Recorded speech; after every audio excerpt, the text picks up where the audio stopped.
আজকে আমাদের বাংলাদেশে আজগুবি কথা কম হচ্ছে না বেশি হচ্ছে? হঠাৎ দেখবেন ফেসবুক গরম, কিরে ভাই ঢুকতিছে, কে ঢুকতিছে হঠাৎ। এই দেখবেন চিটাগাঙ্গে বিশাল জয় বাংলার মিছিল হচ্ছে।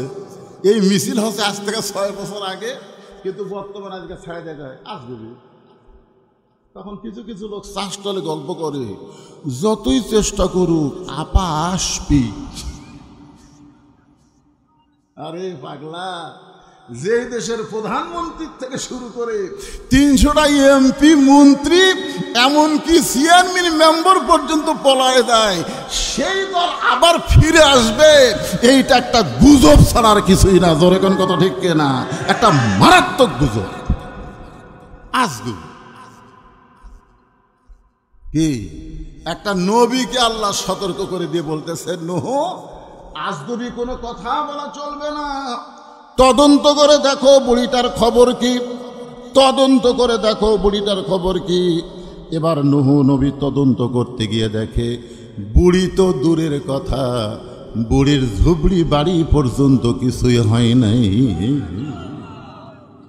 বুড়ি তো দূরের কথা, বুড়ি তো ভাঙ্গা চুঙ্গা বাড়ির থাকে, ওই বাড়িটার পর্যন্ত কিছু হয় নাই। নূহ নবী চমকে গিয়ে বলে, আল্লাহ কি দেখতেছি, কি দেখতেছি, গোটা পৃথিবী 40 দিন পানির নিচে ডুবে গেল, অথচ বুড়িটার ঝুবড়ি বাড়ি পর্যন্ত কিছুই হলো না। এখান থেকে বোঝা গেল রাখে আল্লাহ মারে কে, আর মারে আল্লাহ রাখে কে। প্রত্যেকটা মুসলমানের বিশ্বাস করার দরকার আছে না নাই? যখন আছে না নাই? নূহ নবী ডাক দিলেন, বুড়িমা। সঙ্গে সঙ্গে বুড়ি টোপলা নিয়ে হাজির। কি নিয়ে হাজির? টোপলা। তো নূহ নবী বলতেছে, বুড়িমা টোপলা কেন? বলে সাইজ হয়ে আছি, যে কোনো সময় ডাক পড়তে পারে, কারণ তুমি বলেছো বন্যা গজব যখন শুরু হবে তখন আমি হাত ধরে নৌকায় উঠাবো, তাহলে কখন বন্যা গজব শুরু হবে তার তো কোনো সময় তুমি দেওনি। এর জন্য আমি আগে থেকেই সাইজ হয়ে আছি। আল্লাহ বলেছেন, লা তামুতুন্না ইল্লা ওয়া আনতুম মুসলিমুন, মৃত্যুবরণ করো না যতক্ষণ পর্যন্ত মুসলমান না হবে। কখন তোমার মৃত্যু হবে আমরা কেউ জানি না, এজন্য সব সময় আমাদের সাইজ হয়ে থাকার দরকার আছে না নাই? জোরে কোন আছে না নাই? আজরাইল যখন আসবে তখন আপনি কি বলবেন, ভাইরে আমি তো নামাজ পড়িনি ভাই, তাহলে আমাকে অন্তত 1-8 বছর টাইম দাও, আমি নামাজ শুরু করি। কি সময় দেবে? কথা বলেন যুবকেরা। হ্যাঁ, আজকে ঈদের নামাজে, ঈদের বিশাল জামাত, হুজুর আমাদের গোটা মাঠ ভরে যায়। ঈদের নামাজে আমাদের গোটা মাঠ ভরে যায়। আলহামদুলিল্লাহ। আপনি বলেন তো, ঈদের দিনে ঈদের নামাজের গুরুত্ব বেশি না ঈদের দিনে ফজরের নামাজের গুরুত্ব বেশি? তো ফজরের নামাজে আপনাদের মসজিদের খবর কি?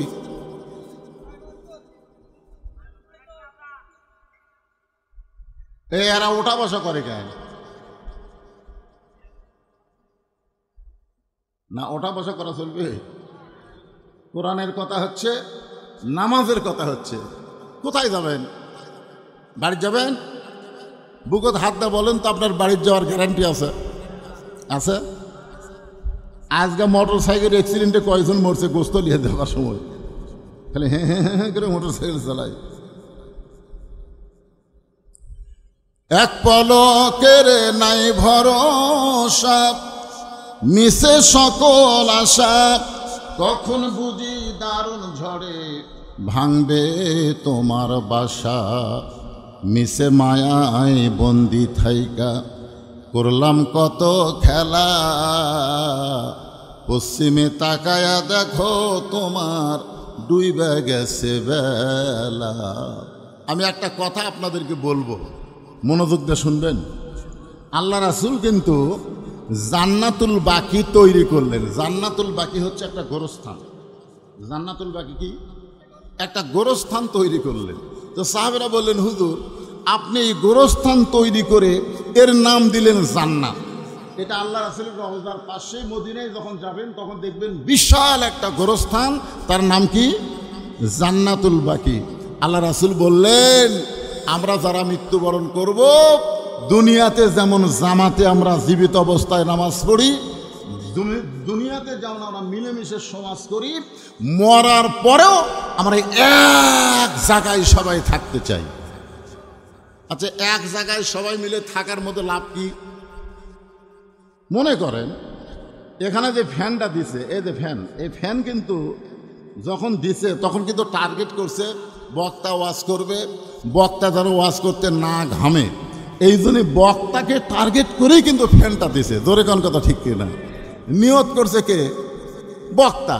কিন্তু এখন এই লাইনে যে কয়জন আমরা আছি, আমরা সবাই বাতাস পাচ্ছি না, তাহলে নিয়ত কি? সব লোক না বক্তা?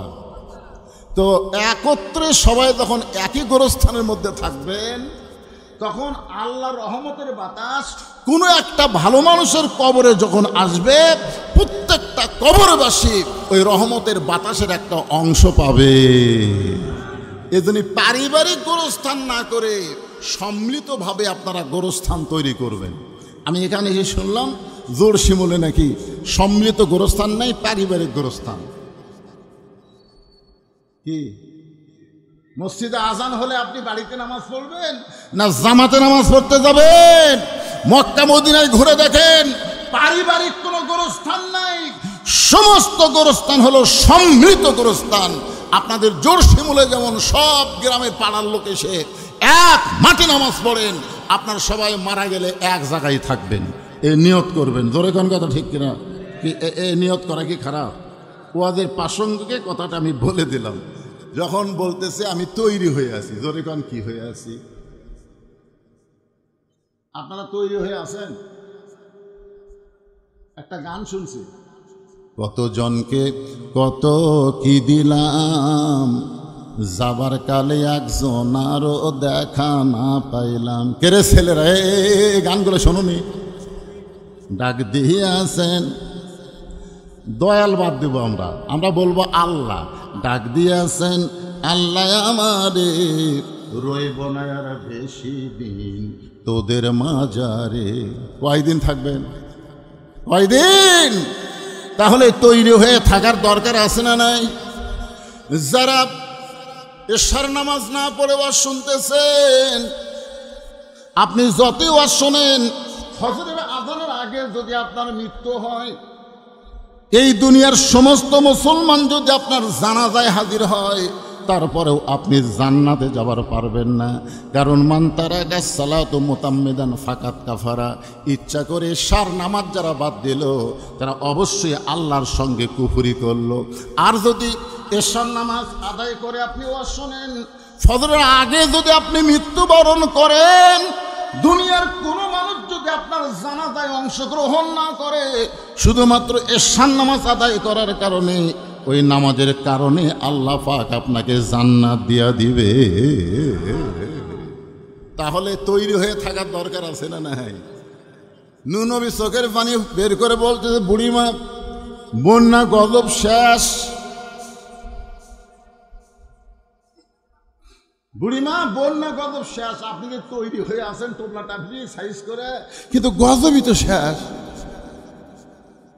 আপনার কথা আমার মনেই নাই। বন্যা গজব যখন শুরু হচ্ছে তখন আপনার কথা আমার মনেই নাই। বুড়ি মুচকি মুচকি হাসতেছে। নূহ বললেন, বুড়িমা হাসেন কেন? বলে, হাসার কারণ হলো, তুমি যখন আমাকে বলেছিলে বন্যা গজব শুরু হলে আমি হাত ধরে নৌকায় উঠাইয়া তুলবো, তখন আমি প্রশংসা করছিলাম কার?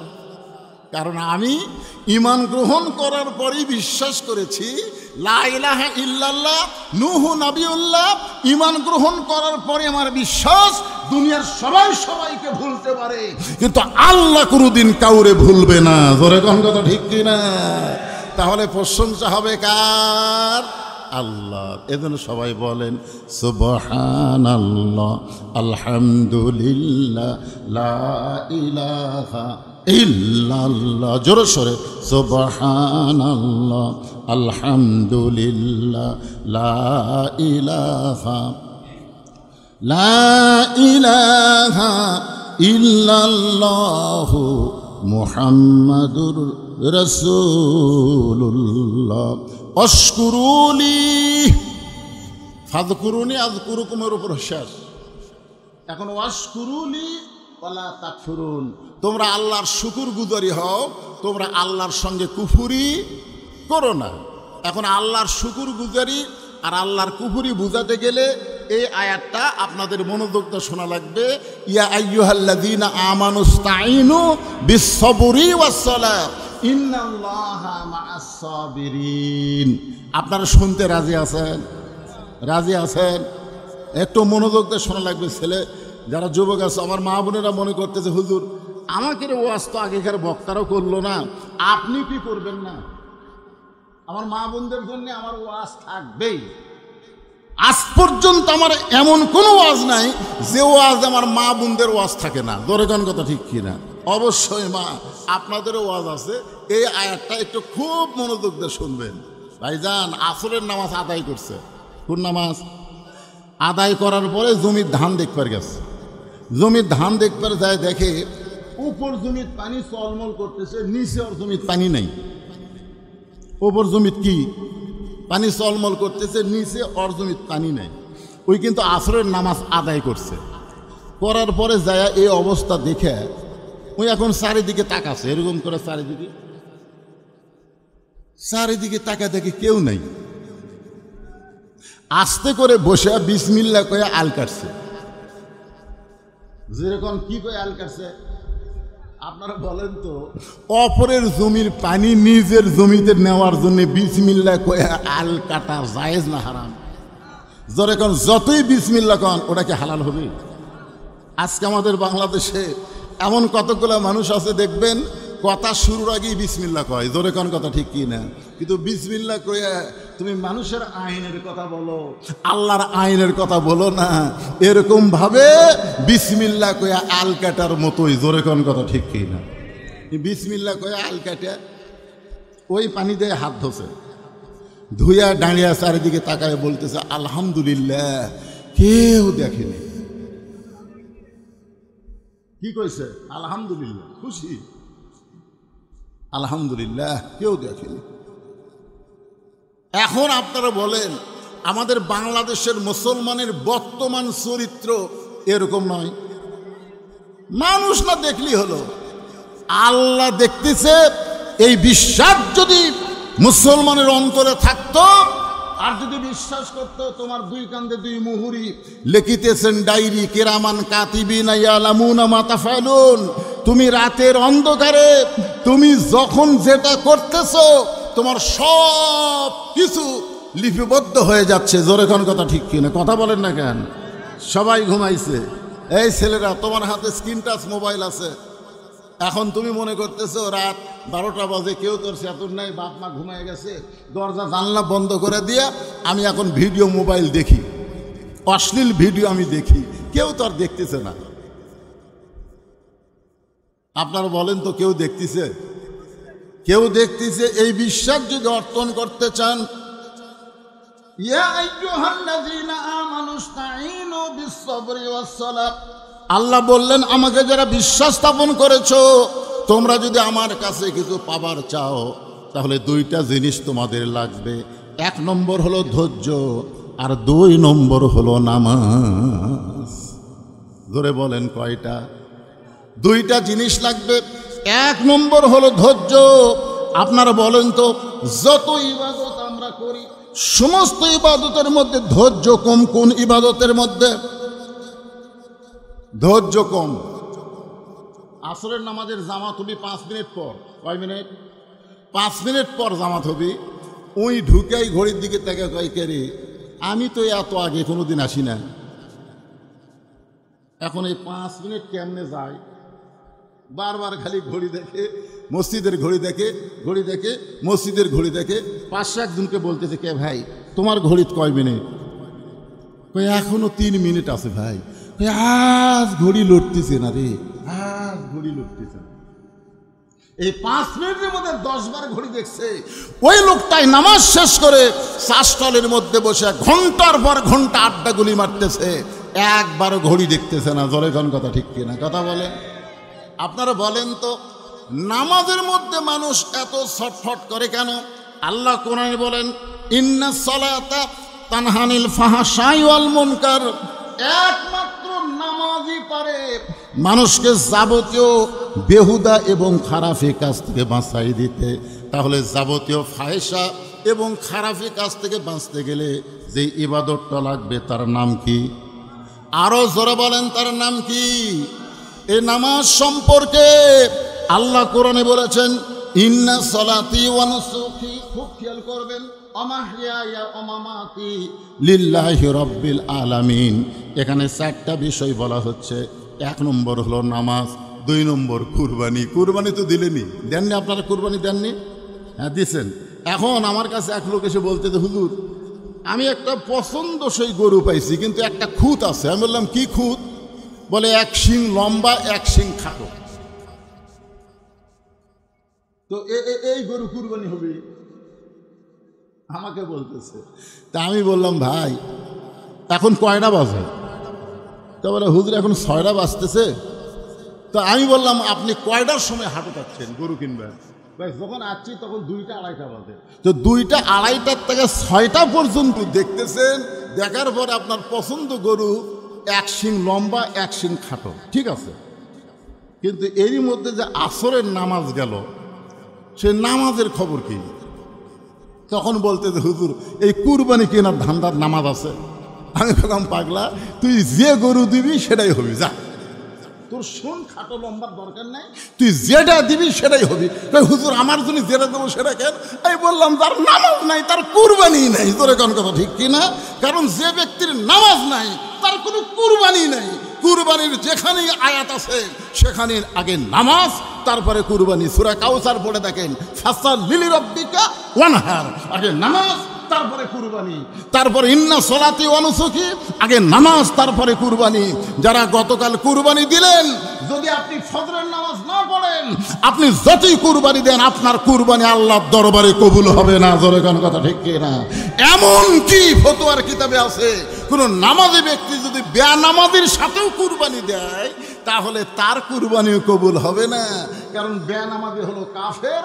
বাইনাল আবদি ওয়াল কুফরি তরকুস সালাত, বান্দার কাফের মধ্যে পৃথক করার জিনিসটার নামই হলো নামাজ। যে নামাজ পড়ে না সে হলো কাফের, আর যে নামাজ পড়ে সে হলো মুসলমান। আর মুসলমান কাফের মিলে কোনো কুরবানি দিলে সেই কুরবানি আল্লাহর দরবারে কবুল হয় না। জোরে কোন কথা ঠিক? বেজার হলেন না? কারণ কোরআনের তাফসীর শুনবেন, ইয়া আইয়ুহাল্লাযীনা আমানুস্তাঈনু বিস-সাবরি ওয়াস-সালাত ইন্নাল্লাহা মা'আস সাবিরিন। একদিন হযরত আলী এশার নামাজের পরে আল্লাহ রাসূলের কাছে গিয়ে বলতেছে, ইয়া রাসূলুল্লাহ, আল্লাহর পক্ষ থেকে আপনার জবান দিয়া এই দুনিয়াতে 10 জনকে আপনি জান্নাতের সার্টিফিকেট দিয়েছেন। কয়জন? খুব খেয়াল করবেন। কে বলতেছেন? হযরত আলী। কার কাছে গিয়ে? আল্লাহর নবীর কাছে গিয়ে বলতেছেন, ইয়া রাসূলুল্লাহ, আপনি বলেছেন আল্লাহর ইচ্ছায়। কার ইচ্ছায়? নবী কি নিজের ইচ্ছায় কথা কয় না? আল্লাহর ইচ্ছায় 10 জনকে আপনি জান্নাতের সার্টিফিকেট দিয়েছেন। আমি আলী কি তার মধ্যে আছি? তো আল্লাহ রাসূল বললেন, আলী তুমি যে 10 জনের মধ্যে আসো এটা কি তুমি জানো না? আলী বলতে, তো হুজুর আমি জানার পরেও একটা আপনার কাছে আজকে আবার নতুন করে জানবার চাই। তখন রাসূল বললেন, আবু বকর, আমার দিকে তাকান, 1 নম্বর আবু বকর, 2 নম্বর উমর, 3 নম্বর ওসমান, 4 নম্বর আলী, 5 নম্বর আব্দুর রহমান ইবনে আউফ, 6 নম্বর জুবাইর, 7 নম্বর তালহা, 8 নম্বর সাদ ইবনে আবু ওয়াক্কাস, 9 নম্বর আবু সাইদ, আর 10 নম্বর হলো উবাদা ইবনুল জাররাহ। এই 10 জনই হলেন আশারে মুবাশশারা।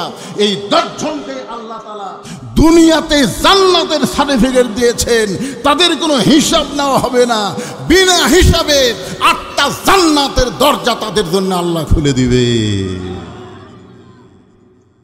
আলী বলতেছে, হুজুর তাহলে আল্লাহ তো আমাকে জান্নাত দিবেই।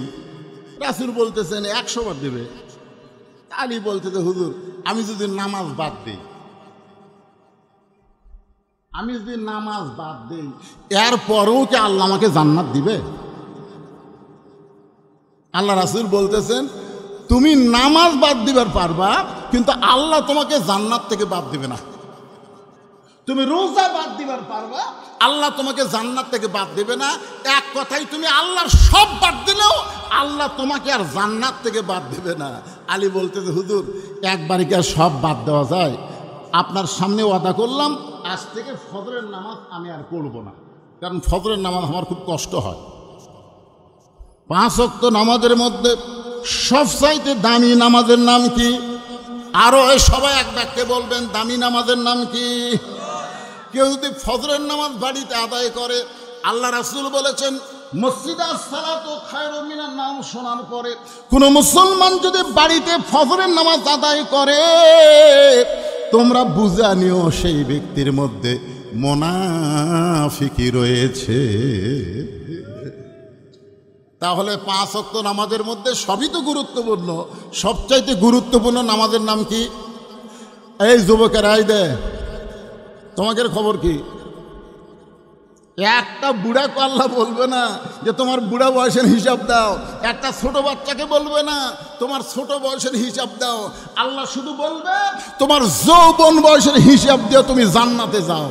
তাই বলতেছি যুবক শোনো, শুধু কোরআনের মাহফিল করলে হবে না, এই যৌবন বয়সটা আল্লাহর জন্য ওয়াকফ করে কুরবানি করতে হবে। জোরে কোন কথা ঠিক কিনা? হ্যাঁ, এই জন্য রাসূল বলেছেন 7 বছর থেকে নামাজের তালিম দাও, 7 বছর। আর 10 বছর থেকে জোর করে তাকে নামাজ ধরাও। তুমি যদি 7 বছরের তালিম না দাও, 10 বছর যদি জোর করে নামাজ না ধরাও, তোমার ছেলে সারা রাত ফেসবুকে গল্প করবে, সারা রাত অশ্লীল ভিডিও দেখবে। আর তোমার ছেলে যদি এশার নামাজ জামাত আদায় করত, যখন অশ্লীল ভিডিও দেখতে যাবে তখনই নামাজ তাকে বলতো কেউ না দেখলেও তোরা আল্লাহ দেখতেছে। জোরে কোন কথা ঠিক কিনা? আপনি 7 বছরে তালিম দেননি, 10 বছরে বলেননি, এখন 20 বছরে বলতেছেন নামাজ। ছেলে যেভাবে আপনার দিকে তাকায় মনে হয় আর একবার কোলে। কি একটু মনোযোগ দিয়ে শুনবেন। আল্লাহ রাসূল বলেন আলী যদি ফজরের নামাজ না পড়ো এরপরও আল্লাহ তোমাকে জান্নাত দিবে। আলী বলতেছে ইয়া রাসূলুল্লাহ তাহলে আর কষ্ট করে ফজরের নামাজ আজ থেকে আমি পড়ব না। এই কথা বলে হযরত আলী যখন চলে যায়, এমন সময় আবু বকর রাসূলের কানে কানে বলতেছে ইয়া রাসূলুল্লাহ এত বড় বেয়াদবি আলী করলো, আজ থেকে ফজরের নামাজ পড়বে না, অথচ আপনি নবী কিছুই বললেন না। আপনি নবী তো কিছু শাসন করা দরকার, আপনি কিছুই বললেন না। রাসূল মুস্কি মুস্কি হেসে বলেন আবু বকর তোমার কানটা আমার মুখের কাছে দাও। আবু বকর রাদিয়াল্লাহু যখন নবীর মুখের কাছে কান দিছে, নবী তখন ফিসফিস করে বলতেছে জান্নাতের জন্য যদি নামাজ হয় তাহলে আলী নামাজ ছাড়তে পারবে, আর আল্লাহর জন্য যদি নামাজ হয় আলী গোটা দুনিয়া ছাড়বে, কিন্তু এক ওয়াক্ত নামাজ ছাড়বে না। জোরে কান সুবহানাল্লাহ। ভাইরে একটু মনোযোগ দিয়ে শোনেন। আস্তাইনু বিসসবরি ওয়াস সালাহ ইন্নাল্লাহা মা'আস সাবিরিন।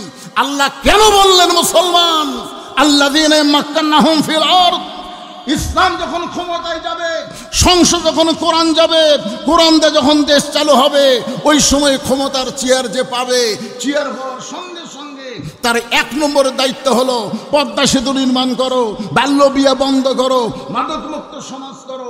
এগুলা দায়িত্ব হতে পারে, কিন্তু 1 নম্বর দায়িত্ব হলো নামাজ কায়েম করো। জোরে কোন কথা ঠিক কিনা? নামাজ, নামাজ যার নামাজ নাই লা সালাতা লা দীনা, যার নামাজ নাই তার কোনো ধর্মই নাই।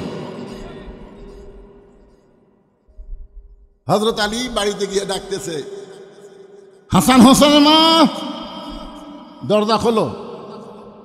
ফাতেমা চিন্তা করে কে রে, প্রতিদিন আমার স্বামী এশার নামাজ পড়ে এসে আমাকে সালাম দেয়। জোরে কোন কি দেয়? আসসালামু আলাইকুম ইয়া আহলাল বাইত। কিন্তু আজকে সালাম না দিয়া সরাসরি ডাক দিল। হাসান হোসেনের মা দরজা খুলো, তার মানে সালাম কোথায় গেল? এটা ফাতেমা বাড়ির মধ্যে থেকে চিন্তা করতেছে তো কি করবে। দরজা খুলে দিয়ে বলতেছে আসসালামু আলাইকুম। আলী বলতেছে আমার মনে নাই রে। সেই ফাতেমা বলতেছে আসসালামু আলাইকুম, হয়তো আলী বলতেছে ওয়ালাইকুম আসসালাম, আমার মনে নাই। ফাতেমা বলতেছে মনে না থাকার পিছনে ভেজাল আছে। আপনারা বলেন তো মনে না থাকার পিছনে ভেজাল কি? এই কথা বুঝতে পারতেছেন না? 5.5 আছে, জোরে কোন কি 5.5 আছে? যে ব্যক্তি নফল ছাড়ে সুন্নতের প্রতি তার গুরুত্ব কমে যায়, যে সুন্নত ছাড়ে তার ফরজের প্রতি গুরুত্ব কমে যায়।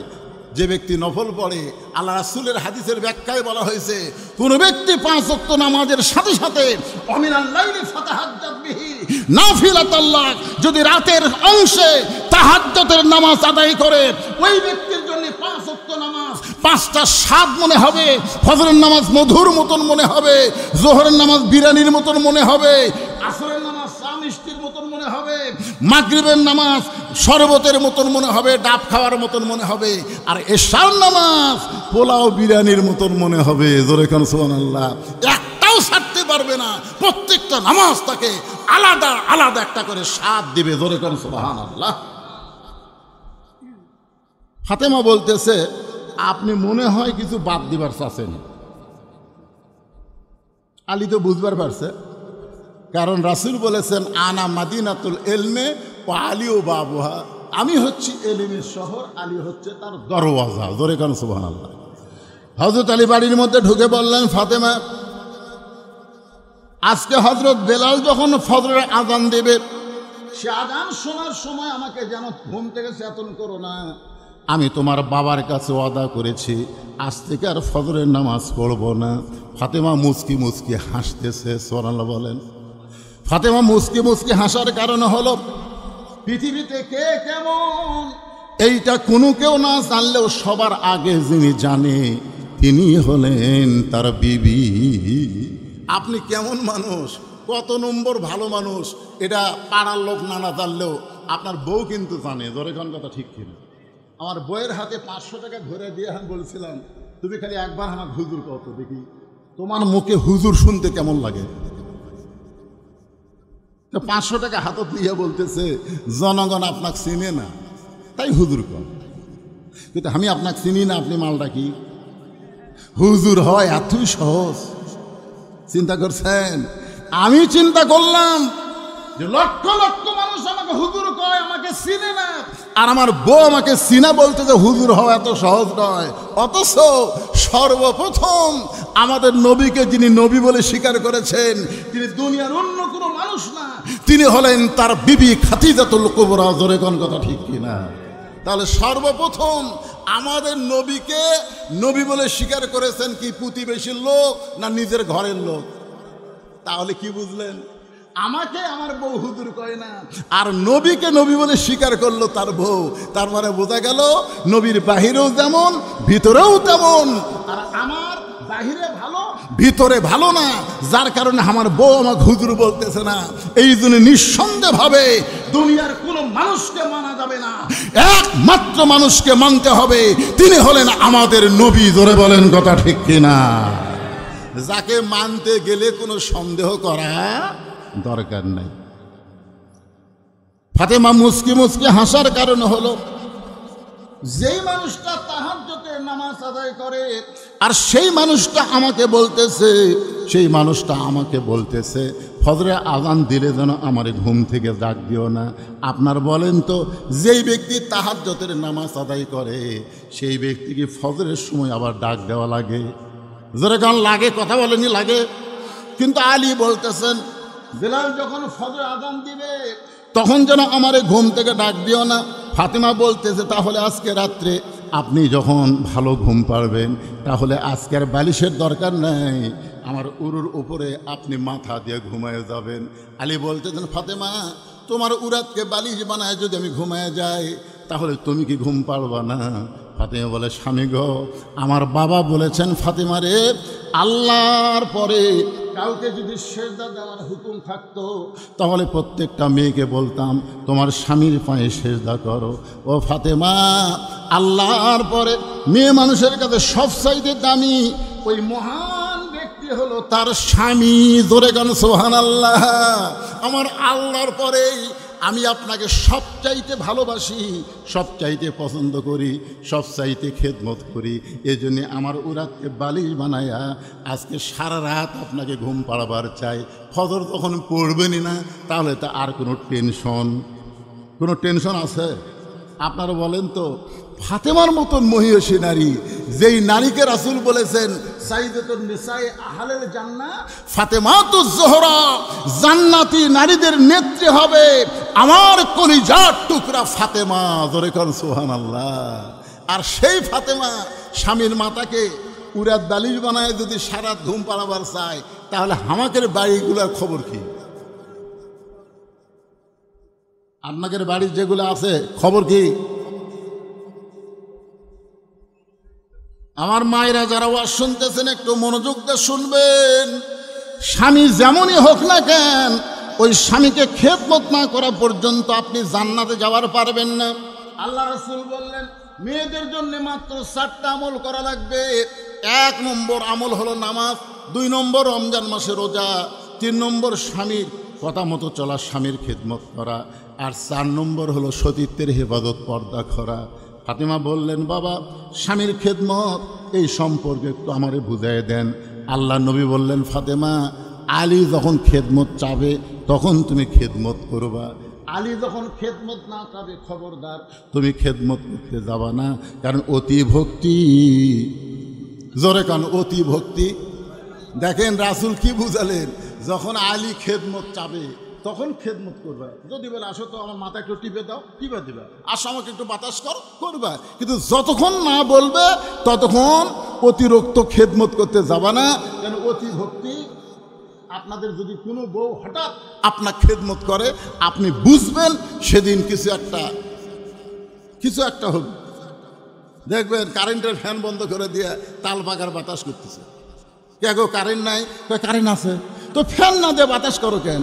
বলে ফ্যান যদি আপনাকে ঠান্ডা করে তাহলে আমি জান্নাতে কেন যাব? এই জন্যই তো তাল পাকার বাতাস করে আমি আপনার আমল করে মহব্বত করে জান্নাতে যাবার চাই। কিছুক্ষণ পরে কপাল টিপতেছে, কিছুক্ষণ পরে পায়ে লোক টানতেছে, হাতের লোক টানতেছে, লোক ফুটাই দিচ্ছে, বাতাস করতেছে, খেদমত করতেছে। স্বামী বলতেছে আল্লাহ আল্লাহ। এরকম বউ পাওয়া যায় ভাগ্য গুণে। এমন সময় বউ কান্না শুরু করে দিচ্ছে। স্বামী বলে কে গো কান্দো কেন? বলে না এমনি এমনি কান্দি। স্বামী বলে না না না কি জন্য কান্দো? আমার খেদমত করতেছো, পাখার বাতাস করতেছো, আবার কান্দতেছো, কান্দার কারণ কি? না না না এমনি এমনি। আরে কি হয়েছে তোমার, কান্দো কেন? বলে আমি কাঁদছি কি জন্য? যদি বলি আপনি কি শুনবেন? বলেন আপনি শুনবেন, ও আবার দেন শুনবেন। তখন কি জন্য কাঁদতেছো? আচ্ছা ঠিক আছে শুনবো, বলো কি জন্য কান্দো? বলে কান্দার কারণ হলো আপনার বুড়া বাপ আর বুড়ি মা, এটাই হলো কান্দার কারণ। আপনি যখন বাইরে চলে যান এই বুড়া বুড়ি আমার কলজাত আগুন ধরে দিছে, এই কয়ার বাতাস করে, এই কয়ার বাতাস করে। আপনি যদি আপনার বাপ মার সাথে থাকবার চান তাহলে আল্লাহর রাস্তে আমার বাপের বাড়ি পাঠিয়ে দেন। আর আপনি যদি আমার সঙ্গে জান্নাতের সংসার করবার চান তাহলে আপনার বাপ মা বাদ দেওয়া লাগবে। ওমা আলাইনা ইল্লাল বালাগ। এখন আমার ওয়াজ শেষ করলাম, এখন আপনি কি আমল করবেন কম? স্বামী তো বলতেছে তোর কান্না দেখাতে আমি ভুলে গেছি রে। এমন সময় আল্লাহর কোরআন এসে সামনে এসে বলতেছেন আল্লাযী খালাকাল মাউতা ওয়াল হায়াতা লিয়াবলুয়াকুম আইয়ুকুম আহসানু আমালান ওয়া হুয়াল আজিজুল গফুর। কি বুঝলেন? আল্লাহ বলতেছেন ইমানদারেরা মৃত্যুর হায়াতকে আমি সৃষ্টি করেছি তোমাদেরকে পরীক্ষা করার জন্য। আর পরীক্ষার বিষয়টা হলো আইয়ুকুম আহসানু আমালা, সুন্দর আমল। তো এই মুহূর্তে তোর বউ যে ওয়াজ তোর কাছে করলো, ওয়াজ করে বললো আমার আলাইনা ইল্লাল বালাগ, এখন তুই কি আমল করবি? যদি বইয়ের কথা মতো আমল করিস বাপ মাও বাদ দেওয়া লাগবে। আর যদি বাপ মার সঙ্গে থাকতে চাস তাহলে এই বউ বাপের বাড়িতে পাঠিয়ে দেওয়া লাগবে। এখন তুই কি আমল করবি? তোর জন্য সুন্দর আমল কোনটা? এমন সময় কোরআন বলতেছে ওয়াকাদা রাব্বুকা আল্লা তা'বুদু ইল্লা ইয়াহু ওয়া বিল ওয়ালিদাইনি ইহসানা।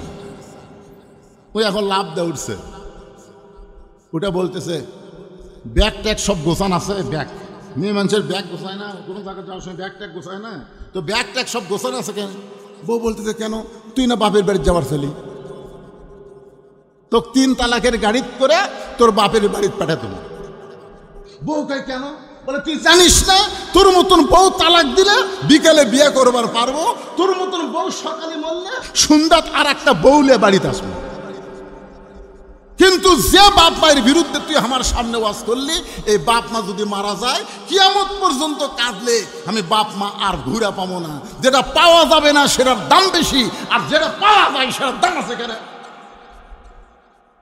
বউ দৌড়ে এসে স্বামীর পা ধরে বলতেছে, আপনি আসলে আল্লাহর ওলি গো, আপনি গুয়া খেদমত দিয়ে বুঝানোর উপায় নাই। আল্লাহ রাসূল বললেন, ফাতেমা 24 ঘন্টায় যে আমলটা করতে হবে সেইটা আমলের নাম হলো পর্দা। মেয়ে মানুষের যদি পর্দা না থাকে সেই মেয়ে মানুষ কোনোদিন স্বামীর খেদমত করতে পারবে না। যে মেয়েটার পর্দা নাই সেই মেয়ে কোনোদিন 5 ওয়াক্ত নামাজি হওয়ার পারবে না।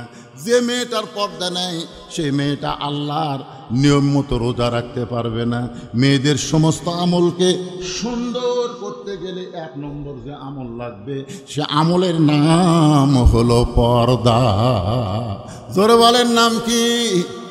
আমার মায়েরা যারা পর্দার অন্তর আছেন একটু মনোযোগ দেন। অকর্ণা ফি বুয়ুতিকুন্না ওয়ালা তাবাররাজনা তাবাররুজাল জাহিলিয়াতিল উলা। রে মেয়েরা তোমরা ঘরের মধ্যে থাকো, তোমরা ঘরের বাহির হও না। কোনো প্রয়োজনে যদি ঘরের বাহির হও তাহলে হেজাব নিয়ে পর্দা নিয়ে বের হবে। ওই জাহেলি যুগের মেয়েদের মতন সাজগোজ করে বের হওয়ার কোনো পারমিশন মেয়েদের জন্য নাই। হুকুম কার? আমার এলাকার এক মেয়ে মানুষ মেম্বরের ডান আছে। মেম্বরক আপনারা কি কোন ভাইস চেয়ারম্যান নাকি? মেয়ে মানুষ মেম্বর ডানলে ভাইস চেয়ারম্যান কোন?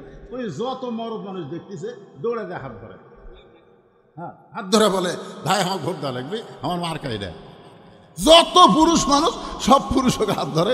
আমার দেখেও হাত ধরবার আসতেছিল,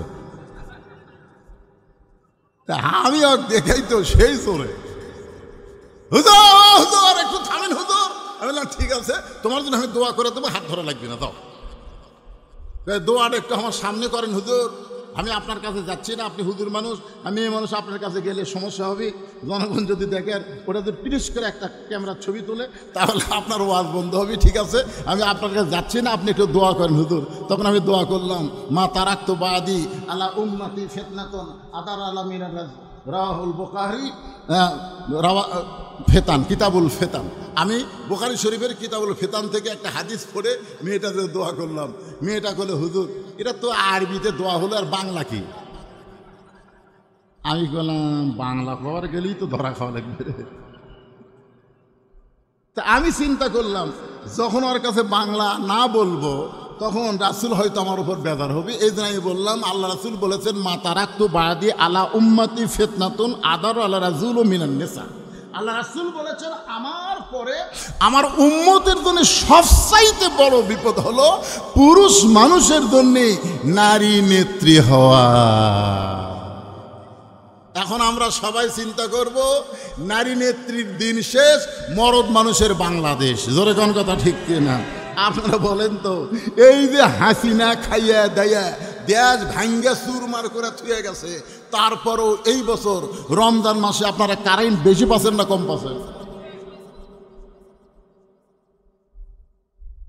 এই খালি হাসিনা বলতেছিল কারেন্ট বিএমপি সব সর্বনাশ করে গেছে, খাম্বা তারেক নাম দিছে, এই বহু কিছু বলে বলে আমাকে ভুলে রমজান মাসে সেহরির সময় কারেন্ট নাই, ইফতারির সময় ইফতারি কেবল মুকদ্দিমও কারেন্ট নাই, তারাবির কেবল 20 রাকাতের 4 রাকাত হতে কাটছে। আর এই বছর এই বুড়া মরদ মানুষটা ক্ষমতা আসার সাথে সাথে ভারত খালি বুড়া আঙ্গুল দেখায়। বুড়া রে ইউনুস কয় আমি ভারতকে টেরাও করি না, ভারত বাদ দিয়া চীনত গেছে। জোরে কোন কথা ঠিক কিনা? সাথে সাথে মোদি গালো হাত দেখায়। ওরে বাবা রে, শোনেন হাসিনা যেইভাবে দেশটাকে ভঙ্গুর করে রেখে গেছে, ইউনুসের মতন মরদ যদি ক্ষমতায় না বসতো তাহলে বাংলাদেশ এতদিন চুরমার হয়ে যেত। জোরে কোন কথা ঠিক কিনা? এজন্য একটা গজল আমার সব সময় মনে পড়ে, ইউনুস নবীরে খাইল মাছেতে গিলিয়া, ফেরেশতা পাঠাইলেন আল্লাহ এসমে আজম দিয়া দমে দমে শহর দম পরে সে এসমে আজম মাছেরই উদর হইতে বাঁচাইলা প্রাণ। একটা মাছ ইউনুস নবীকে হজম করতে পারে নাই, ভারতের ক্ষমতা নেই আমাদের বাংলার ইউনুসকে হজম করবে। জোরে খন করেন। এতক্ষণ পর্যন্ত আপনার মাথা নাড়তেছি যে তাহাজ্জুদের সময় যেন সে এত না পান, তাহাজ্জুদের সময় সে এত না পারলেই তো ফজর বাদ যাবে। তো যেই নামাজে লাভ উঠছেন কেন? কে ডাকলো আপনাকে? আলী বলতে পাগলি, তোমার বাবাকে আমি বলেছি ফজরের নামাজ পড়বো না, তাই বলে তাহাজ্জুদ পড়বো না তা তো বলিনি। আমি বলেছি ফজরের নামাজ পড়বো না, তাই বলে তাহাজ্জুদ পড়া যাবে না। ফাতেমা মুচকি মুচকি হাসতেছে। যেই পুরুষ মানুষ তাহাজ্জুদের নামাজ পড়ে সেই পুরুষ কোনোদিন ফজর বাদ দিবার পারবে? হযরতের তাহাজ্জুদের নামাজ আদায় করে যায় নামাজের মধ্যে মোরাকাবা করতেছেন। মোরাকাবা মানে একটু চিন্তা করা, একটু ধ্যান করা। হতে পারে এই নামাজ আমার জীবনের শেষ নামাজ। আপনি যখন নামাজ পড়বেন, যেই নামাজই পড়বেন, সেই নামাজে মসজিদের মধ্যে ঢোকার সময় আপনি চোখের মধ্যে পানি নিয়ে বলবেন আল্লাহুম্মা আফতাহলি আবওয়াবা রহমাতিক। আল্লাহ, তুমি যদি পছন্দ না করতে তাহলে তোমার এই ঘরে আমি ঢুকতে পারতাম না। আল্লাহ, আমি যত বড় পাপী হই না কেন, তুমি আমাকে পছন্দ করেছো বলে আমি তোমার ঘরের মধ্যে ঢুকতে পারলাম। সুবহানাল্লাহ কর না কেন ভাইজান? আপনারা বলেন, আপনি যত বড়ই পাপী হন না কেন, আযান দেওয়ার পরে আল্লাহর ঘরের মধ্যে যদি আপনি ঢোকেন তাহলে বিশ্বাস করবেন এখনো আল্লাহ আপনাকে পছন্দ করে। জোরে কোন কথা ঠিক কিনা? পছন্দ না করলে ওই এরিয়ার মধ্যে আল্লাহুম্মা আফতাহলি আবওয়াবা রহমাতিকের ভিতরে আপনি ঢুকতে পারতেন না। আপনি যখন বের হবেন তখন আপনি কোন দোয়া পড়বেন? এই ছেলেরা, দোয়া জানো? দোয়া জানো তোমরা? আল্লাহুম্মা ইন্নী আসআলুকা মিন ফাদলিক। যখনই দোয়াটা পড়বেন চোখের মধ্যে পানি নিয়ে বলবেন আল্লাহ, এই জোহরের নামাজ পড়ে দোয়া পড়ে চলে যাচ্ছি, আসরের নামাজটা যেন তোমার ঘরে এসে পড়তে পারি।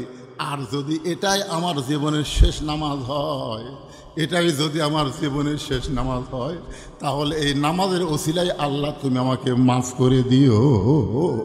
আমরা বলতে পারি ভাইজান, আমরা কোন নামাজ আমাদের জীবনের শেষ নামাজ আমরা কি বলতে পারবো? তবে রাসূল বলেছেন, তুমি যেই নামাজটাই পড়বে ওই নামাজ তোমার জীবনের শেষ নামাজ বিশ্বাস করে আদায় করো, দেখবা তোমার নামাজের মধ্যে অধৈর্য আসবে না, তোমাদের নামার মধ্যে ছটফটি আসবে না। আস্তাইনু বিস-সাবরি ওয়াস-সালাহ ইন্নাল্লাহা মা'আস সাবিরিন। বলে তাহাজ্জুদের নামাজ পড়ে যখন হযরত বেলাল ফজরের আজান দিয়েছে, হাইয়া আলাস সালাত হাইয়া আলাল ফালাহ, আসসালাতু খায়রুম মিনান নাওম। আপনারা বলেন তো, এই আসসালাতু খায়রুম মিনান নাওম এটা কোন নামাজের আজানে? যুবকেরা তোমরা কি শুনবার পাও? আপনি মুরব্বীকেও আমি বলতেছি না, আমার ওয়াজের টার্গেট হচ্ছে যুবকেরাই। এই ফজরের নামাজের আসসালাতু খায়রুম মিনান নাওম শুনবার পাও? যদি শুনবার পাও তাহলে কি ওঠো না বিছনার মধ্যেই শুয়ে থাকো?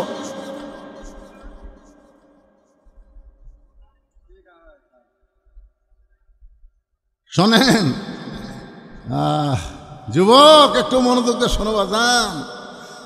যেই মাত্র আসসালাতু খায়রুন নাওম শুনেছে, সঙ্গে সঙ্গে হযরত আলী মাথায় পাগড়ি পরে বাড়ির থেকে মসজিদ দিকে রওনা দেয়। ফাতেমার সামনে দাঁড়াইছে, ফাতেমার সামনে দাঁড়ায় বলতেছে, আমার বাবার কাছে কি ওয়াদা দিছেন? আপনি যে আমাকে এশার নামাজ পড়ে বাড়ি ঢুকেই বললেন, সালাম তো দিলেনই না। আমি সালাম দিলাম আর আপনি বললেন আমার মনে নেই। তাই বললাম কেন মনে নেই? তখন আপনি বললেন আজ থেকে ফজরের নামাজ পড়বো না, তোমার বাবার সামনে ওয়াদা দিছি। তো ওয়াদা যদি দিয়ে থাকেন আমার বাবার সামনে, তাহলে বেলালের আজান শুনে সুরের মতন আপনি কোথায় যাচ্ছেন? আলী বলতেছেন, ফাতেমা আমি বলেছি ফজরের নামাজ পড়বো না, তাই বলে কি নামাজ বাইরে থাকা দেখা যাবে না? এতদিন ভিতরে ঢুকে নামাজ পড়ছি, আজকে বাইরে থাকা নামাজ একটু দেখতে চাই। যেই মাত্র বলেছে এতদিন ভিতরে ঢুকে নামাজ পড়ছি, আজকে বাইরে থেকে নামাজ দেখবার চাই, তখন ফাতেমা মুস্কি মুস্কি হাসতেছে। কারণ যেই ব্যক্তি নামাজের ভিতরে ঢুকতে পারে সেই ব্যক্তি কোনোদিন নামাজের বাইরে থাকতে পারবে না। কারণ নামাজ এমন একটা ইবাদত, কাউকে যদি একবার ভিতরে নেয় তাকে আর বাইরে যাওয়ার সুযোগ নেই। ফাতেমা বললেন, তাহলে ঠিক আছে, আপনি যান। হযরত আলী মসজিদ নববীর চারিধার ঘুরতেছে আর মসজিদের মধ্যে দেখতেছে সাহাবীরা ফজরের আগে 2 রাকাত সুন্নত আছে না নাই? ফজরের ফরজের আগে 2 রাকাত সুন্নত। রাসূল বলেছেন, আসমান জমিন বিক্রি করে দিয়া ওই টাকা যদি আল্লাহ রাস্তায় দান করো, যত সওয়াব হবে তার চাইতে বেশি সওয়াব হবে ফজরের 2 রাকাত সুন্নত আদায়ের ভিতরে। আসমান জমিনের চাইতেও দামি হলো ফজরের ফরজের পূর্বে 2 রাকাত সুন্নত। হযরত আলী মসজিদ নববীর চারিধার ঘুরতে গিয়ে হঠাৎ দেখতে পাই মসজিদের বারান্দায় আবু যর গিফারি ফজরের 2 রাকাত সুন্নত আদায় করতেছে। হযরত আলীর একজন আপন বন্ধু ছিল। হযরত আলীর সবচাইতে আপন যে বন্ধু, সে বন্ধুটার নাম হলো আবু যর গিফারি। আবু যর আল গিফারি, আপন বন্ধু। কারণ ফাতেমা যখন বললেন যে আমি তো রাতের বেলা দুনিয়া থেকে বিদায় নিব, রাতের বেলায় আমাকে দাফন করা লাগবে, আপনি যদি আমার কবর খুঁড়তে না পারেন আপনার আপন বন্ধুকে বলবেন সে যেন আমার কবরটা খনন করে দেয়। আপনার বলেন তো, এই কথা ফাতেমা বলার পরে হযরত আলী কার কাছে গেছিল? কি বলছে? যে আপনার আপন বন্ধু, মানে আপনার নিকটতম বন্ধুকে আপনি বলে দিবেন সে যেন ফাতেমার কবরটা খনন করে দেয়, আর কবরের খবর যেন দুনিয়ার কাউকে না বলে। এখান থেকে প্রমাণ হলো হযরত আলীর সবচাইতে আপন বন্ধুর নাম হলো আবু যর গিফারি। ফজরের 2 রাকাত সুন্নত নামাজ আদায় করতেছে। এখন হযরত আলী আবু যর গিফারির নামাজের দিকে ইয়ানজুরু বি নূরিল্লাহ, বলে কারণ সুবহানাল্লাহ। এই যে হাদিসটা শোনেন, ইত্তাকু ফিরাসাতাল মুমিনিনা ফাইন্নাহু ইয়ানজুরু বি নূরিল্লাহ। হযরত আলী চোখ বন্ধ করে আবু যর গিফারির সুন্নতের দিকে তাকাছে। ওরে বাবা রে, যেই চোখ বন্ধ করে তাকাছে দেখা আবু যর গিফারি আল্লাহর কুদরতি পায়ে সেজদা দিয়া মধু পান করতেছে। তোরে কোন সুবহানাল্লাহ, সুবহানাল্লাহ। এটা এই 2 চোখটা দেখবে, এই 2 চোখ দেখা কার বাড়ি রে? এই 3 তালাটা কে করলো রে? হায় হায়, ধুনুটের ওই বাসাটা সবচাইতে সুন্দর। এটা 2 চোখের ধোকা। অন্তরের চোখ দেখা হলো অন্ধকার কবর। যতই দুনিয়ার বাড়ি তৈরি করো, অন্ধকার কবরে তোমাকে দাফন হতেই হবে। জোরে কোন কথা ঠিক কিনা? কথা বলেন না কেন? বারবার ঘাড় কাজ করে দিকে। কি দেখতেছেন ভাই? 5 তালার ভিত দিতে হুজুর, 3 তালা হসে রড বার করে থুচি হুজুর, আর 2টা তালা কমপ্লিট করে পারলে আমার আর কোনো টেনশন নেই। 2 কান্দে 2 ফেরেশতা কয় শয়তান, বারবার উপর দিকে তাকাস, নিচের দিকে তাকা। তোর 5 তালা না, তোর জন্য নিচ তালা। ধরে কোন তালা? নিচ তালা মানে কি 1 তালা? কি ভাই, কি দেখি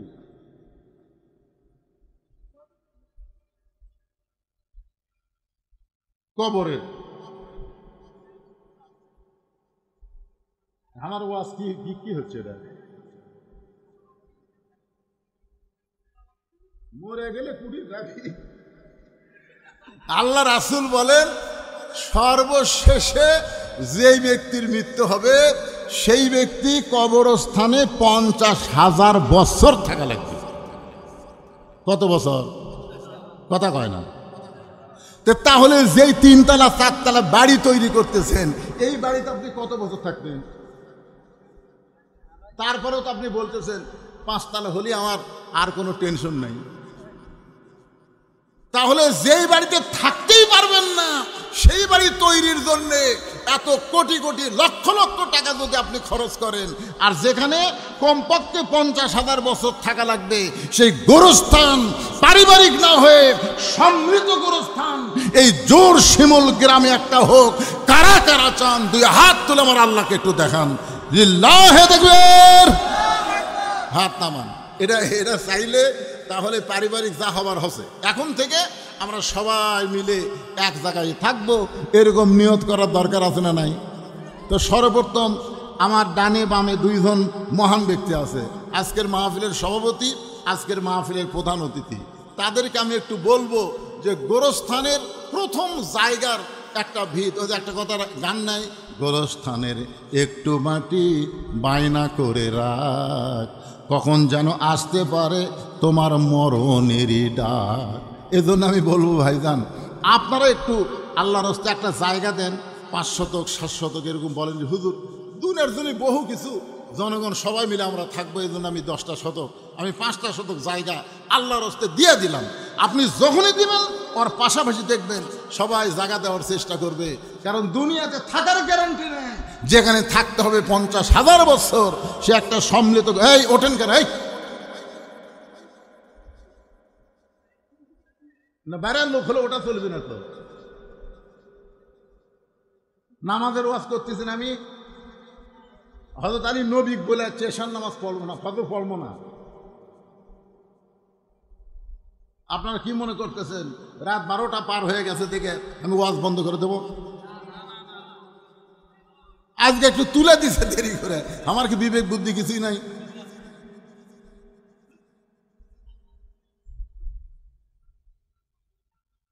এখন রাত 1:45 বাজতেছে, কি করবেন? আল্লাহ এত বড় সুযোগ দিতে, বৃষ্টি চারিদিকে দিল, আপনাকে দিল না। ভাইজান কিছু বলেন আপনি? হ্যাঁ, আপনার এখানে বলে জায়গা আছে যেখানে গোরস্থান করতে চাচ্ছি, ওখানে আপনার হ্যাঁ ইনশাল্লাহ, মানে একটা খালি নাম থন, তাহলে আপনি একটা নাম থন, আপনি নাম থার পরে আমি সভাপতি ধরব। সভাপতি জায়গা নাই, নাই তাই নাই।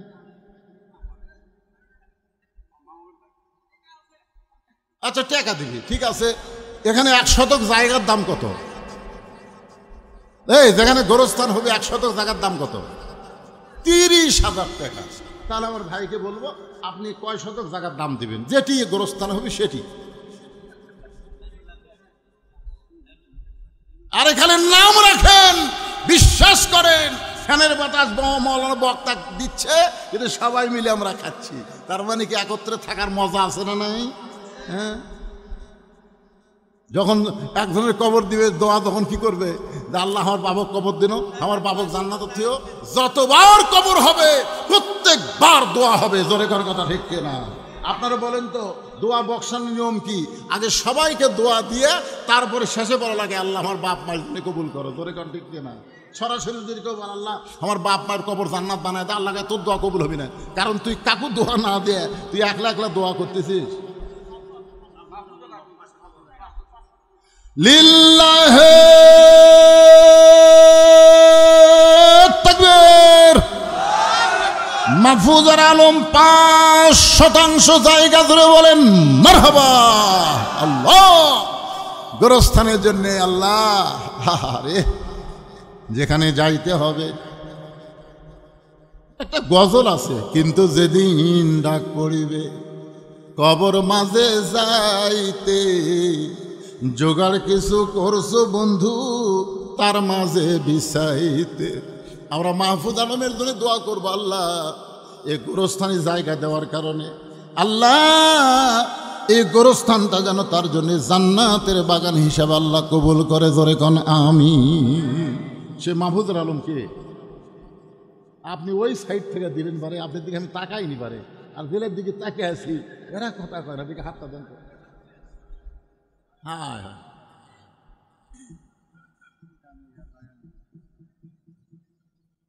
5 শতক হয়ে গেছে, 5 শতকের সাথে আরো 5 শতক জোড়া দেন একজন, বলেন। শুরু কিন্তু হয়ে গেছে, গোরস্থান কিন্তু হবে, কি কোন হবে না? 5 শতক হয়ে গেছে শুরু। এখন সভাপতি সাহেব আপনি কয় শতকের দাম দেবেন কোন তো দেখি?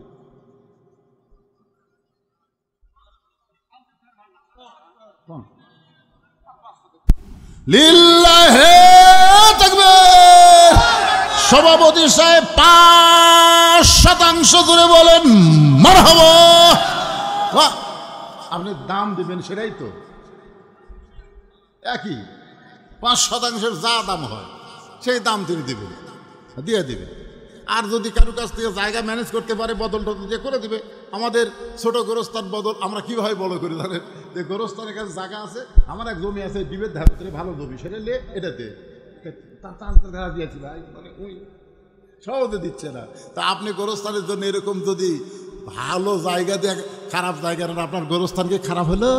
গোরস্থান হলো জান্নাতের বাগান। আপনাদের এই গোরস্থানের নাম থবেন জান্নাতুল বাকি। মদিনার গোরস্থানের নাম হিসাবে আপনাকে এই জোর শিমুলের গোরস্থানের নাম হবে জান্নাতুল বাকি। জোরে কোন সুবহানাল্লাহ। এই জান্নাতুল বাকি গোরস্থানের জন্য 10 শতক হয়ে গেছে। এখন প্রধান অতিথি সাহেব বলেন, ভাই বলেন, একটা সাহস করে বলেন, দেখা যায়।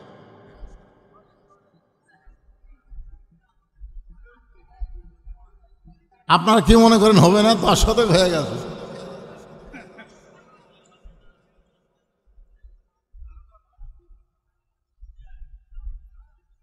বরেন অতিথি ভাই, আপনি কোন এটা চিন্তা করতেছে, করুক।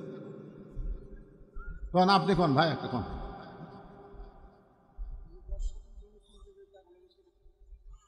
হ্যাঁ, কলজা ভরে গেল রে।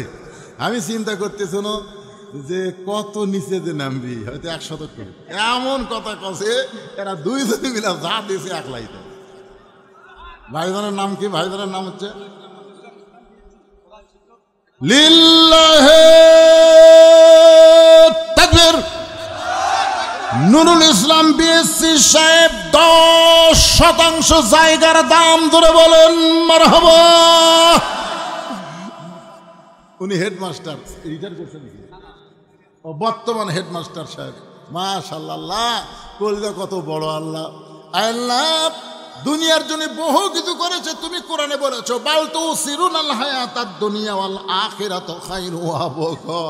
আল্লাহ চিরস্থায়ী আখিরাত এই নুরুল ইসলাম বিএসসি সাহেবের জন্য আপনি সুন্দর করে দেন। তারা বাপ মা আপনজন যারা দুনিয়া থেকে কবরে গেল, আল্লাহ তাদের কবরকে জান্নাতের টুকরা বানিয়ে দেন। সভাপতি সাহেব 5% জায়গার দাম দিয়েছে। আল্লাহ তার আপনজন যারা কবরে গেছে কবর জান্নাত বানান। প্রথম যে ভাইটা আমার 5 শতক দান করেছে, আল্লাহ সেই ভাই তার আপনজন যারা কবরে গেছে, আল্লাহ এ দানের উসিলায় সবার কবরকে জান্নাতের টুকরা বানায় দেন। 20 শতক কিন্তু হয়ে গেছে। এখন প্রধান অতিথি চিন্তা করতেছে সবাই মিলে যা দেবে আমি একলাই কি তাই দেবো নাকি?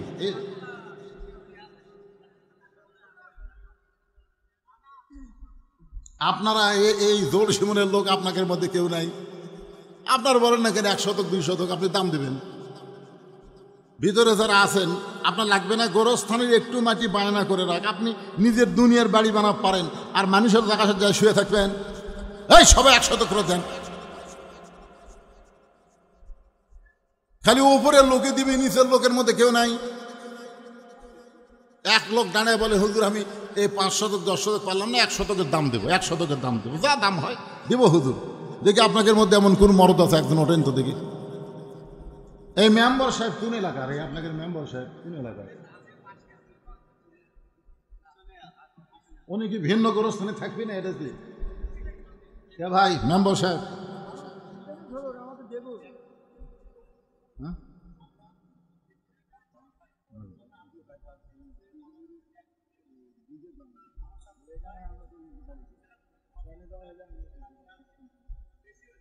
মাশাআল্লাহ, বলে আমরা 3 জন মিলে যা করি বেশি হবি কম হবি না, তাহলে বোঝা গেল।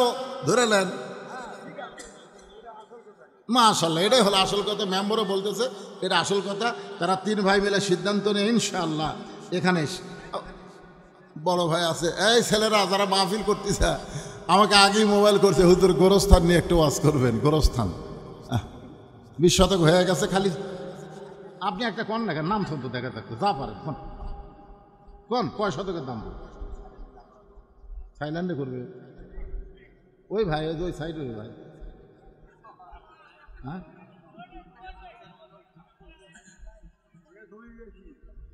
কে ভাই? কম পক্ষে আমার ভাইজানের নাম কি? জাহিদুল ইসলাম ভাই। কম পক্ষে 5 শতক দিবে, কম পক্ষে। তাহলে কত শতক হলো? 25 শতক হলো। আর এই যে 3 জন যে বললো না, ওরা বলতেছে আমরা এই সবগুলো চাইতে বেশি দিব, কম দিব না। তাহলে 25-50 হয়ে গেল। হ্যাঁ, কম দেবেন মাশাল্লাহ। এই ছেলেবেলা এখন আর দরকার নাই, ইনশাল্লাহ তোমরা গোরস্থান শুরু করে দাও। প্রধান অতিথি সাহেব বললেন আমি প্রকাশ্যে দিব না, সাইলেন্ট হয়তো অনেক বেশি দিবে, দেখ আল্লাহ তাকে দেওয়ার তৌফিক দান করুক। এবার মূল আলোচনায় যাচ্ছি ভাইজান, আমাদের ফজরের নামাজ জামাতের সঙ্গে আদায় করা লাগবে। হযরত আলী, একটু মনোযোগ দিয়ে শোনেন। হযরত আলী আবু যর গিফারির কাছে গিয়ে মাশাআল্লাহ এই যুব সংগঠনের পক্ষ থেকে 5% টাকা এই সংগঠনের পক্ষ থেকে দেওয়া হবে। তাহলে তো 30% হয়ে গেল। সুবহানাল্লাহ। মানে লগদই 30% হয়ে গেল। আর পিছনে তো যেটা আছে সেটা বুঝতেছেন, গোরস্থান হবে ইনশাল্লাহ। আশা করা যায় যদি আল্লাহ কোনোদিন আসার তৌফিক দেয়, আল্লাহ যেন আমি আসে আপনাদের গোরস্থান দেখতে পাই, যদি আল্লাহ আমাকে হায়াতে রাখে ইনশাল্লাহ, আল্লাহ যেন তৌফিক দেয়। এবার হযরত আলী আবু যর গিফারির কাছে গিয়া ফজরের 2 রাকাত সুন্নত নামাজের নিয়ত করলেন। আপনারা বলেন তো কি দেখলেন? ইয়ানজুরু বিনুরিল্লাহ, তার মানে বোঝা গেল আনতাবুদুল্লাহ কান্নাকা তারাহু ফাইলাম তাকুন তারাহু ফাইন্নাহু ইয়ারাকা। এই আল্লাহর বান্দারা মনোযোগ দিয়ে শোনেন, বুখারী শরীফের হাদিস। আপনি যখন ইবাদতের মধ্যে শামিল হবেন তখন আপনি নামাজের মালিক আল্লাহকে দেখতে পাবেন। সুবহানাল্লাহ। দেখবার পাই না দেখো সুবহানাল্লাহ কোয়া যাবে না? বুখারী শরীফের হাদিস কি অবিশ্বাস করতেছেন? আনতাবুদুল্লাহ কান্নাকা তারাহু ফাইলাম তাকুন তারাহু ফাইন্নাহু ইয়ারাকা। যদি আপনি দেখবার না পান, আল্লাহ আপনাকে দেখতেছে, এই বিশ্বাস আপনার কলিজার মধ্যে চলে আসবে।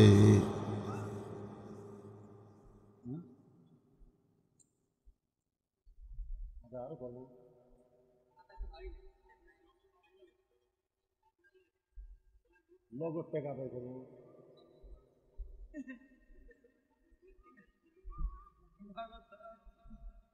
কি করে?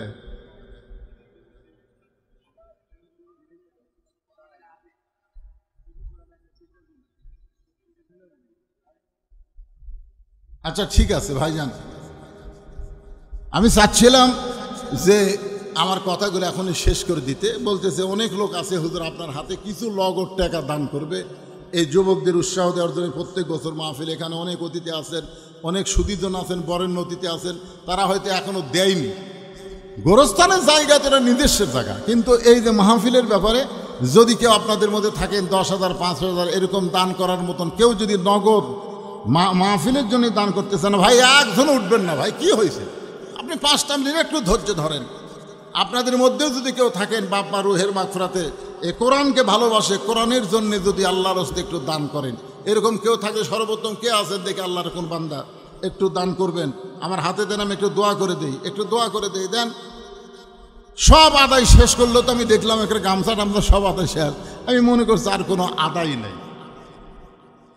এর তো মনে করে স্বাভাবিক, ঠিক কিনা বলেন? এই মনে করেই তো আমি ওয়াজটা ফিনিশিংয়ের দিকে যাচ্ছি। এই পিছনের দিকে ওঠেন, আপনারা ওঠেন কেন? এত কষ্ট করে আছেন, মূল কথা না শুনে চলে যাচ্ছেন, তার মানে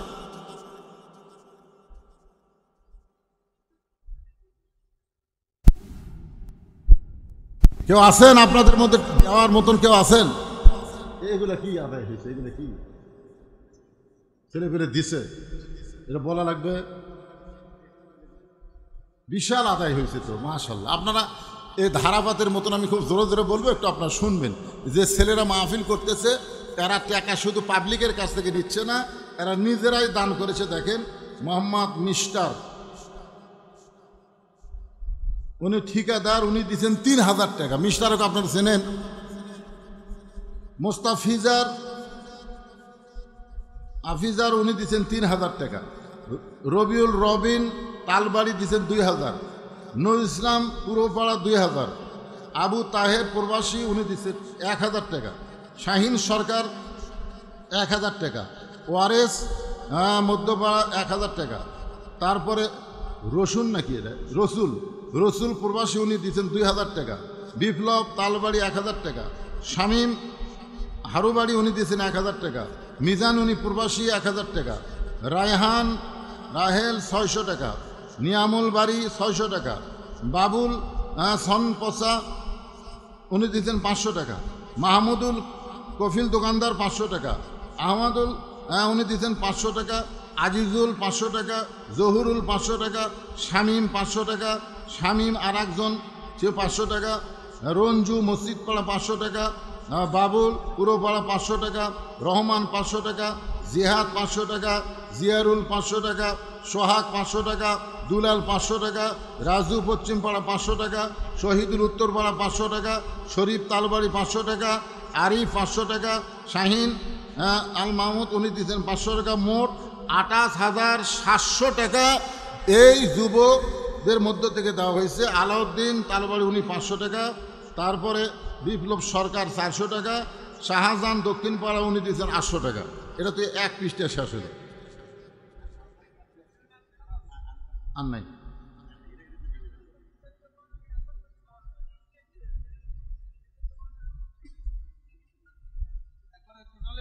হুজুর রওশন উদ্দিন সজীব এর কাছে দাবি করেন, যিনি ভালো ডান দিকে বসে আছেন, আমি মনে করছি দান করছে সেই জন্য বুঝলেন, কিন্তু উনি তো মন খারাপই করে নাকি। সজীব ভাইকে রে, রওশন উদ্দিন সজীব ভাইকে বলেন, ভাই আপনি একটা বলেন কবরস্থানে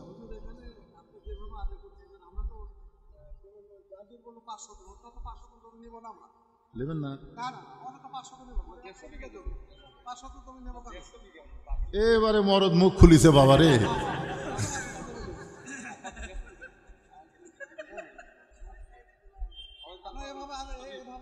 না আমি তো জানি না আপনাদের কার কি অবস্থা সেটা আমি জানি। যাই মিনিমাম 1 কোটি টাকার মালিক, তিনি কি এবার ডিক্লার করবে? হ্যাঁ, এটা হচ্ছে আমাদের গ্রামের সব ধরনের ব্যক্তি। হ্যাঁ, এটা কাঁদতে পারে না 10 বা 500 জমি দিতে হবে, আমরা এটা নিব না। আচ্ছা আচ্ছা, তাহলে এই ছেলেরা বোঝেনি, হ্যাঁ বুঝতে পারিনি আসলে। এভাবেই গোরস্থানের জন্য সবাই ঘরোয়া মিটিং করে যার যেরকম তাকে সেরকম ধরা লাগবে নাকি কন। তো নাম হয়ে গেছে আর বুদ্ধি নেই। হ্যাঁ, কাজী সাহেব 500 টাকা দান করছে, আল্লাহ তার দান কবুল করেন।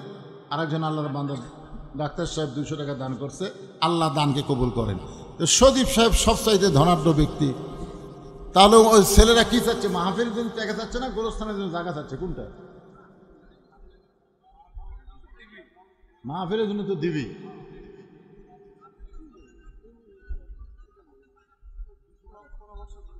আচ্ছা ঠিক আছে ভাই, মাহফিলের জন্য ওনার কাছে চাচ্ছে, মাহফিলের ছেলেরা চাচ্ছে যে উনি, হ্যাঁ গোরস্থানের জন্য না মাহফিলের জন্য। দিকে মুরব্বী চেয়ে গেছে, বোঝা গেছে মাহফিলের জন্য। সদীপ ভাই কি একটা বলেন।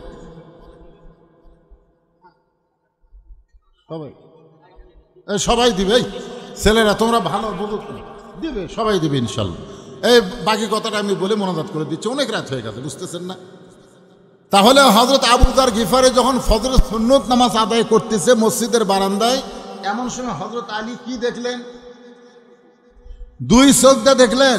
শোনেন, 2 চোখ দিয়ে ইয়ানজুরু বি নূরিল্লাহ, আল্লাহর নূরের সাহায্যে দেখতে পায়। আবু যার গিফারির সেজদাটা আল্লাহর কুদরতি পায়ের মধু পান করে। সঙ্গে সঙ্গে হযরত আলী আর মসজিদের বাইরে থাকতে পারে না, মসজিদের বারান্দায় গিয়া আবু যার গিফারির পাশে ফজরের 2 রাকাত সুন্নত নামাজ আদায় করে যেই মাত্র সালাম ফিরাইছে, আবু যার গিফারি বলতে, আলী ভাই আপনি ঈশার নামাজ পড়ে নবীর সামনে ওয়াদা দিলেন আপনি ফজরের নামাজ পড়বেন না, কিন্তু ফজরের সুন্নত আদায় করলেন। আলী বলতে, আবু যার আমি বলেছি ফজরের ফরজ পড়বো না, তাই বলে কি সুন্নত পড়া যাবি না? সুবহানাল্লাহ বলেন। আমি বলেছি ফজরের ফরজ পড়বো না, কারণ নামাজ সর্বমোট 70 রাকাত। নামাজ হলো সর্বসাকুল্যে কয় রাকাত? জোরে কোন কয় রাকাত? এইগুলা হচ্ছে নামাজ।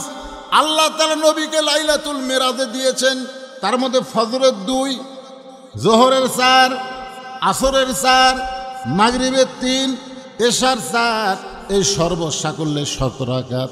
কেউ যদি আল্লাহর সঙ্গে মোবাইলে কথা বলবার চায়, আল্লাহর সঙ্গে কথা বলবার চায়, তাহলে নম্বর হচ্ছে 2 4 4 3 4 2 4 4 3 4।